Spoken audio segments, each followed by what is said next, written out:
Mais en retour, tu es aussi la voix apportant sa réponse. L'amour de Dieu couvre la terre.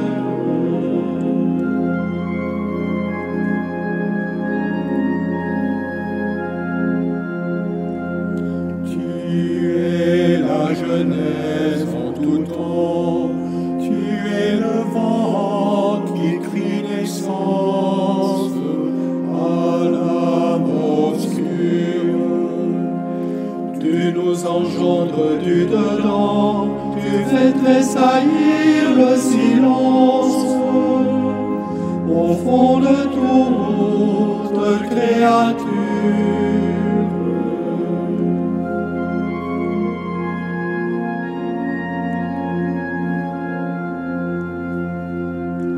Amour descendant aujourd'hui, viens agiter les eaux enfouies de nos baptêmes, qui de la mort de Jésus-Christ nous font ressurgir dans sa vie. Tout est amour dans l'amour même.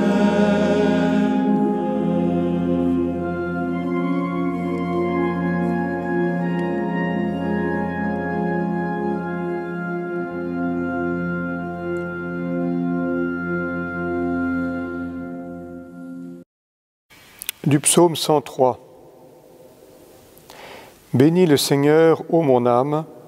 Seigneur mon Dieu, tu es si grand. Revêtu de magnificence, tu as pour manteau la lumière. Comme une tenture, tu déploies les cieux, tu élèves dans leurs eaux tes demeures. Des nuées, tu te fais un char, tu t'avances sur les ailes du vent, tu prends les vents pour messagers, pour serviteurs les flammes des éclairs. Tu as donné son assise à la terre, qu'elle reste inébranlable au cours des temps. Tu l'as vêtue de l'abîme des mers, les eaux couvraient même les montagnes. À ta menace, elles prennent la fuite, effrayées par le tonnerre de ta voix. Elles passent les montagnes, se ruent dans les vallées, vers le lieu que tu leur as préparé. Tu leur imposes la limite à ne pas franchir, qu'elles ne reviennent jamais couvrir la terre. Dans les ravins, tu fais jaillir des sources, et l'eau chemine au creux des montagnes. Elle abreuve les bêtes des champs. L'âne sauvage y calme sa soif. Les oiseaux séjournent près d'elle. Dans le feuillage, on entend leurs cris. De tes demeures, tu abreuves les montagnes, et la terre se rassasie du fruit de tes œuvres. Tu fais pousser les prairies pour les troupeaux, et les champs pour l'homme qui travaille. De la terre, il tire son pain, le vin qui réjouit le cœur de l'homme, l'huile qui adoucit son visage et le pain qui fortifie le cœur de l'homme. Les arbres du Seigneur se rassasient, les cèdres qu'il a plantés au Liban. C'est là que vient nicher le passereau et la cigogne à sa maison dans les cyprès. Aux chamois les hautes montagnes, aux marmottes l'abri des rochers. Tu fis la lune qui marque les temps et le soleil qui connaît l'heure de son coucher. Tu fais descendre les ténèbres, la nuit vient. Les animaux dans la forêt s'éveillent, le lionceau rugit vers sa proie, il réclame à Dieu sa nourriture. Quand paraît le soleil, il se retire, chacun gagne son repère. L'homme sort pour son ouvrage, pour son travail jusqu'au soir.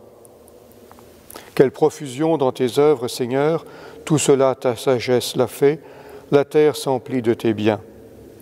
Voici l'immensité de la mer, son grouillement innombrable d'animaux grands et petits. Ces bateaux qui voyagent et Léviathan que tu fis pour qu'ils servent à tes jeux. Tous, ils comptent sur toi pour recevoir leur nourriture au temps voulu. Tu donnes, eux, ils ramassent. Tu ouvres ta main, ils sont comblés. Tu caches ton visage, ils s'épouvantent.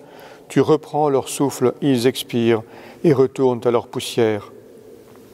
Tu envoies ton souffle, ils sont créés. Tu renouvelles la face de la terre. Gloire au Seigneur à tout jamais, que Dieu se réjouisse en ses œuvres. Il regarde la terre, elle tremble, il touche les montagnes, elles brûlent. Je veux chanter au Seigneur tant que je vis, je veux jouer pour mon Dieu tant que je dure. Que mon poème lui soit agréable, moi je me réjouis dans le Seigneur. que les pécheurs disparaissent de la terre, que les impies n'existent plus. Bénis le Seigneur, ô mon âme. Le psaume 103 met devant nos yeux le vaste panorama de la création de Dieu. D'une manière peut-être moins solennelle que le premier chapitre de la Genèse, d'une manière plus proche de ce que nous pouvons contempler du monde, il fait défiler devant nos yeux les multiples composantes du vaste univers issu de la générosité divine. L'Esprit est présent dans ce texte. Il viendra vers la fin, qui mentionne le souffle de Dieu. Mais il est déjà présent au commencement, si l'on se rappelle que selon le début du récit de la Genèse, il planait sur les eaux. Il indiquait déjà une certaine présence divine qui affleure à la surface du créé. Par son esprit, par son souffle, le Créateur se fait infiniment proche de ses créatures. Il y a comme une continuité entre le souffle ténu de l'esprit, les eaux qui sont à l'origine de la vie, la terre qui la fera éclore, puis l'ensemble des créatures qui la peuplent dans la créature humaine tardivement apparue. On sait que ce que nous traduisons par esprit peut aussi bien se traduire par souffle ou vent. En hébreu comme en grec, les mots sont identiques. Le souffle évoque la respiration qui soutient la vie. Il évoque aussi la parole portée par le souffle, cette parole qui est, comme la Genèse nous le rappelle, créatrice. C'est la parole qui se tient à l'origine de tout, cette parole inspirée qui est une parole qui donne la vie. Comme nous le disons dans le Credo, lorsque nous confessons l'Esprit Saint qui est Seigneur et qui donne la vie. La Pentecôte s'inscrit donc dans le sillage de Pâques. Reprenons le fil du psaume. Les cieux sont déployés, puis la terre est affermie, de sorte qu'elle reste inébranlable au cours des temps. La terre représente la fermeté, ce sur quoi on peut s'appuyer. En apparence, nous sommes aux antipodes de la légèreté et du mouvement de l'esprit. Mais cette terre est déjà grosse de la vie. Elle n'est pas désertique, ou plutôt, elle le deviendrait si l'esprit la quittait. Les eaux ne sont plus menaçantes comme elles l'étaient au moment du déluge. Elles deviennent des sources pour abreuver les bêtes des champs. Abreuvée par cette eau, la terre se garnit de prairies, de forêts et de champs où l'homme travaille et d'où il tire son pain et son vin. La nature a un rythme ordonné, scandé par l'alternance des jours et des nuits. Cet univers est marqué de profusion. On peut s'arrêter pour contempler l'infinie diversité des êtres qui la peuplent. Cette diversité, comme nous le rappelle le pape François dans son encyclique Laudato Si, est un signe de l'abondance des dons de Dieu. Voilà bien une marque de la présence de l'Esprit, source inépuisable de bénédiction, comme le rappelle le début du psaume. La création ne manque de rien. Si nous y voyons du manque, si nous constatons un déficit, c'est que notre regard sur elle n'est pas encore bien ajusté. C'est peut-être aussi parce que notre action prédatrice a eu pour effet d'en appauvrir la richesse. La sensibilité écologique actuelle nous rend attentifs à la beauté de la nature, à la diversité de ses composantes. Elle nous rend attentifs aussi aux menaces qui pèsent sur elle. Mais surtout, nous sommes invités à y voir l'Esprit à l'œuvre. Il travaille en elle, il renouvelle la face de la terre. Il soutient la profusion inventive que le Créateur y a déposée. À l'encontre de la représentation que nous avons peut-être en tête, celle d'une grande machine, le monde serait plutôt comme un grand organisme vivant, animé par une présence qui est celle de l'Esprit divin. L'Esprit est la présence immanente du Créateur au sein de la création. Il atteste qu'aucune créature n'est sans valeur devant Dieu. Elles sont toutes, chacune à sa façon, porteuses de l'Esprit divin. Le renouveau que procure l'Esprit est aussi une force de pardon, car l'harmonie de l'ensemble n'empêche pas la présence du mal, qui est division, violence et mort. L'Esprit apparaît alors à l'inverse comme celui qui rassemble, qui met de l'unité, qui conduit vers l'unité. Si le mal sépare, divise, le bon esprit réunit. À la Pentecôte, nous le verrons rassembler les apôtres, et ce rassemblement s'élargira au-delà de leur groupe, vers l'humanité tout entière, et même, comme le psaume nous le rappelle, vers l'ensemble des créatures. C'est toute la création qui est entraînée dans le souffle de l'Esprit.